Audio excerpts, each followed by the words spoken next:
Good morning, good afternoon, good evening, folks. Michael Zuber, one rental at a time, back with my Monday expert. And again, the man who called the great deleveraging before all of the pain started. Go back and watch the playlist, Mr. Greg Dickerson. How you doing, sir?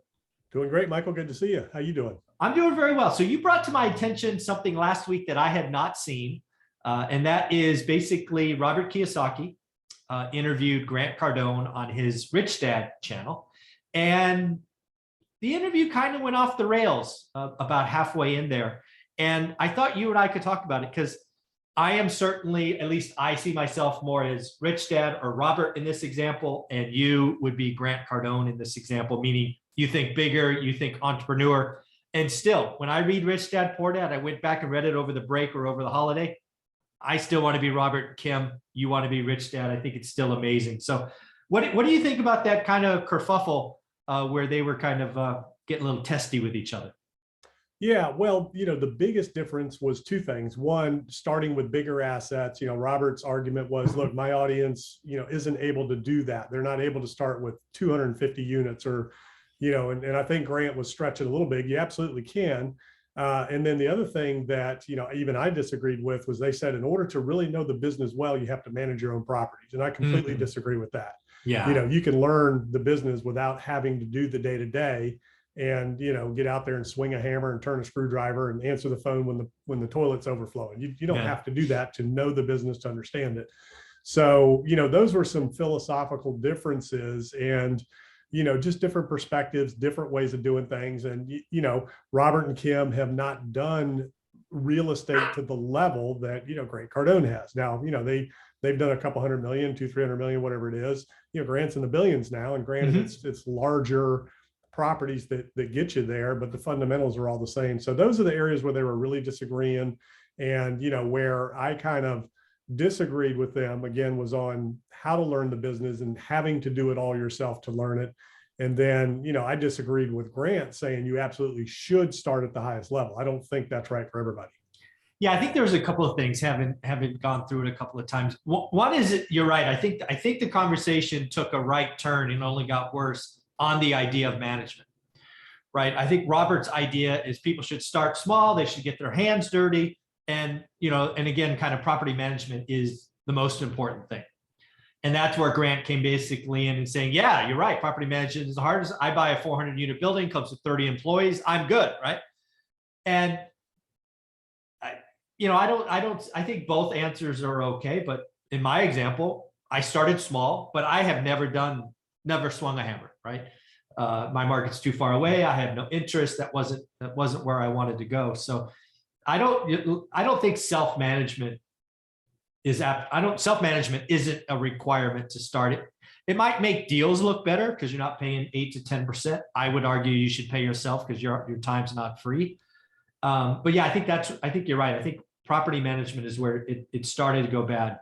Yeah, I used professional property management my entire career, and I know that I know it inside and out intimately. I mean, it's really silly to say you can't learn the business or learn how to manage properties unless you do it yourself. That just doesn't make any sense.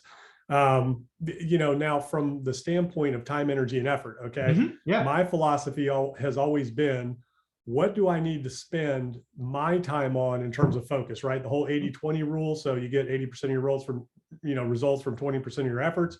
Well, then I turn around and I say, okay, well, if that's the case, then I want to drill down on that 20% and what's the 100% of that 20%.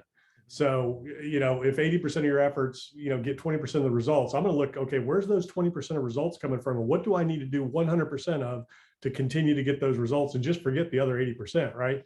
And if that makes sense. So if you're spinning your wheels trying to manage properties and deal with tenants and doing background checks and doing credit checks and showing properties and, just all of the little things that come with, that kind of a business model, it keeps you from doing the things that are important: finding properties, negotiating the deal, getting the financing, raising the capital if you need to raise capital, doing the things that are going to help you, grow and scale the business. If growth and scaling is what you want to do, kind of like the building business. There's contractors out there that want to swing the hammer and do everything themselves. And there's contractors that, subcontract it all out. And then there's a, mix of both. So no one thing is right for any individual. All I'm saying is you don't have to physically perform every single task to know how to do it and to understand the business. That's all I'm saying.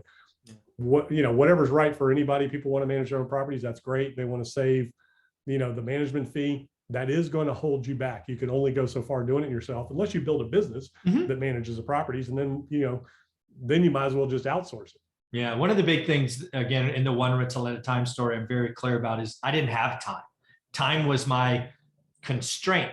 And thus, like you said, the 80-20 rule, I was solely focused on finding the next deal and securing capital. That's all I did. Was I ripped off by property managers? Certainly. Could I have done it cheaper? Certainly. Would I be as big as I am now by doing that? No freaking way. We would have tapped out at 5 or 6 units. It had been too much work. It would have taken away from my day job.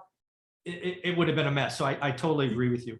Yeah, and it's different for everybody. I mean, Jim Ingersoll in Richmond, so Sure. Jim will tell you a story of a guy in Richmond, older fella, probably in his 80s now, maybe mid to late 80s, owns 90 or 100 properties, and he still goes door to door every month collecting the rent. He knows every one of his tenants, he manages them all, does it all. And I mean, so the different strokes for different folks, and there's different ways of doing things and different levels. And the good news is, whichever way you decide to go, if you want to manage your own properties, there is software and technologies now that make it really easy, much more streamlined, background checks, rent collection, deposit insurance, all these different things that you can do now that makes property management so much easier, especially for Airbnb. Now, that is a space where you can efficiently manage properties and scale.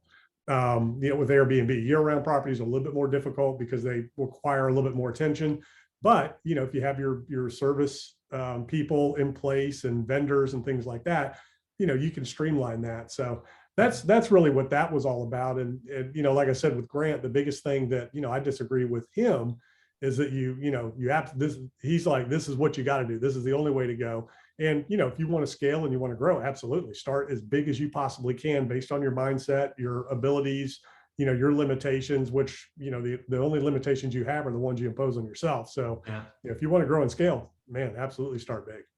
Yeah, so that's actually where I go to next on the conversation, right? And I think it's a really interesting conversation because, again, mathematically speaking, going big first is obviously the right answer. I just think when I think about most of the people that I've interacted with, and maybe it's just because they're conservative, maybe they want to control risk, maybe it's a mindset, certainly could be.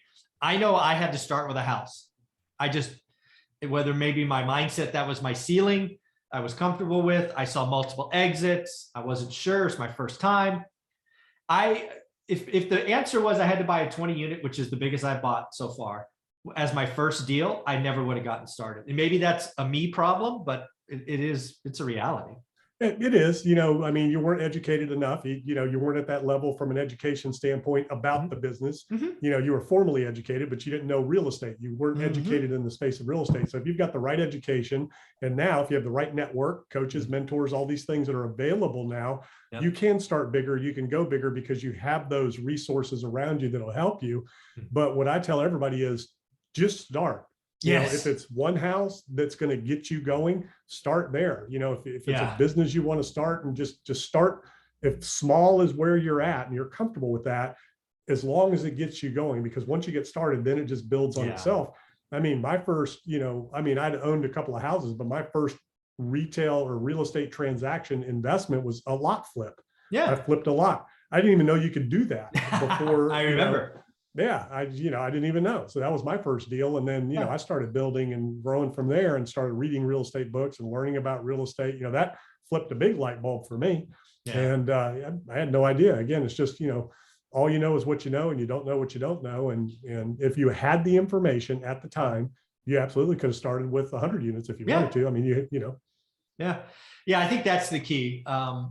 In the whole conversation, I think what was lost is where people are at. And I think you're absolutely right. Get started where you're at. It's better to get started where you're at, because you can start now versus, hey, I got to go to 100 units. What do I know? And then, 3 years later, you've done nothing.